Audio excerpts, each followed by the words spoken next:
이와 같이 과거로부터 배우고 익혀 학습한 것은 무의식에 저장되는데 사람마다 배우고 익힌 것이 다 다르기 때문에 생각이 똑같은 사람은 있을 수 없습니다.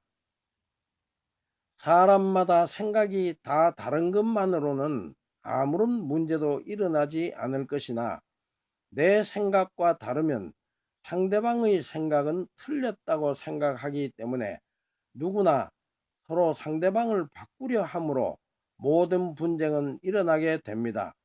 수행은 나를 바꾸는 일입니다. 나를 바꾸기 위해서는 반드시 원리를 깨달아야 가능해집니다.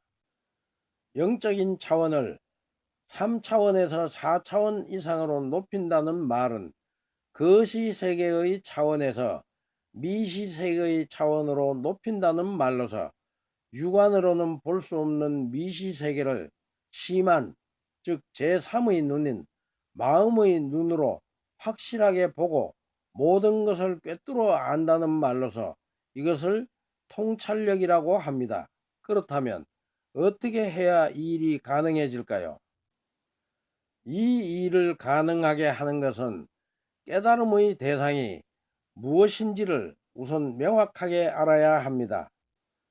그동안 깨달음의 대상에 대해서는 묻지도 말고 따지지도 말아야 하는 것을 원칙으로 하는 것을 전통으로 삼았는데 이러한 이유는 간화선이나 명상을 위주로 수행을 했기 때문입니다. 명상과 간화선에 대해서는 차후에 별도로 자세하게 설명하겠습니다. 부처님께서는 명상 수행으로 6년간 고행을 하셨으나 모든 고통으로부터 자유로워지는 해탈의 경지에는 오를 수 없다는 결론을 얻고 보리수 나무 아래에 앉아 깊은 사색에 잠기시고 영기의 진리를 깨달으셨습니다. 여기서 사색과 명상은 전혀 다릅니다. 사색은 어떤 것에 대하여 깊이 생각하고 이치를 따지는 것이기 때문에 생각이 살아있으므로 행위도 살아있는데 반해 명상은 일체의 생각을 죽이는 여러 단계를 거쳐 궁극에는 교감신경과 부교감신경에서 들어오는 일체의 외부 정보가 차단되기 때문에 존재감만 살아있고 어떠한 행위도 할 수 없는 상태로 되는데 이것을 멸진정이라 합니다. 이러한 현상이 일어나는 까닭은 명상은 자아를 소멸시키기 때문에 멸진정의 상태는 우주와 내가 분리되는 상태가 됩니다.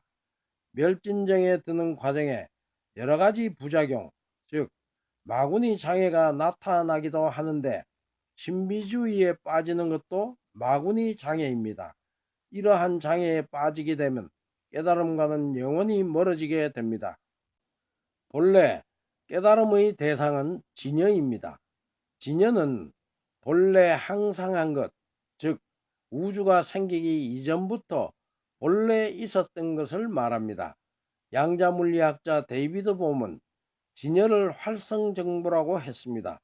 진여와 같은 의미로 쓰이는 말에는 불교에서는 법, 부처, 일심, 본래자리, 불성, 원각, 본성, 마음 등 여러 말로 나타내고 있으며 기독교에서는 하나님이라 하고 이슬람교에서는 알라라 하고 그 외에 많은 신들도 의미적으로는 진여의 다른 이름이라고 말할 수 있습니다. 그러나 진여는 일종의 에너지로서 무엇이든 모르는 것이 없기 때문에 다 알아차리고 알아차린 그대로 작용을 통해 다 만들어내는 능력만 있을 뿐, 다시 말해서 이 능력을 전지전능하다고 말합니다. 거기에는 인간의 어떠한 개념도 붙을 수가 없습니다. 그래서 법을 법이라 하면 그것은 이미 법이 아니다라고 말합니다.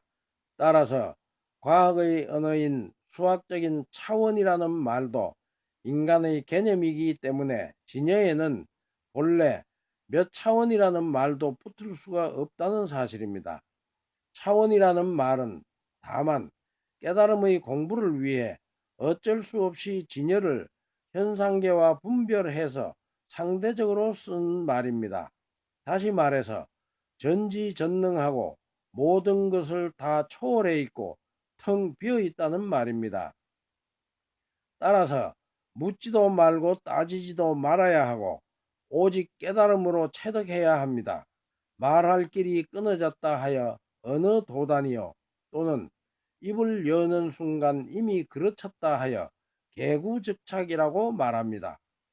이와 같은 이유로 선불교에서는 교학이나 경전에 의지하지 말고 좌선에 의해서 바로 사람의 마음을 직관하여 부처의 깨달음에 도달하라 하였던 것입니다. 이것을 불림문자, 교회별전, 직지인심, 견성성불이라 합니다. 이렇게 명상이나 관화선 등의 수행법으로 깨달음의 세계에 들어가려는 것은 많은 시간이 필요로 하고 세상과 동떨어진 특별한 조용한 장소를 필요로 할 뿐만 아니라 여러 가지 부작용을 동반하게 되고 특히 중도의 지혜를 완성시켜 대자유인이 되는 해탈의 삶을 살아가기에는 부족하다는 데 있습니다. 우리가 깨달음을 얻으려 하는 이유는 삶에서 일어나는 모든 고통으로부터 자유로워지기 위함이기 때문에 깨달음을 얻기 위한 공부와 수행이 삶과 분리돼서는 결코 안 됩니다. 다시 말해서 우리들의 일상의 모든 것을 공부와 수행의 문, 스승으로 삼아야 된다는 말입니다. 그렇다면 명상과 선수행을 하지 않고 무엇으로 공부를 하고 무엇으로 수행을 해야 할까요? 해산의 독창성은 여기서부터 시작됩니다. 본래부터 있었던 진여에 대해서는 묻지도 말고 따지지도 말아야 되기 때문에 진여에 대해서는 건드리지 않고 가만히 내버려 두겠습니다. 부처님의 가르침은 무수히 많기 때문에 흔히 84,000법문이 있다고 합니다. 그러나 핵심을 찾기 위해 가지를 자르고 또 잘라내면 가장 많이 등장하는 말은 무상, 연기, 공, 무아, 무자성, 무유정법, 중도와 같은 말들이며 그 다음으로는 우주의 순환 원리를 말하는 윤회에 대한 말과 우주의 경영 원리인 인과법이 있습니다. 이러한 말들은 한마디로 진여의 전지전능한 성품을 말하는 것이고 이것이 가르침의 핵심이고 해사는 이 핵심을 원리라고 이름합니다.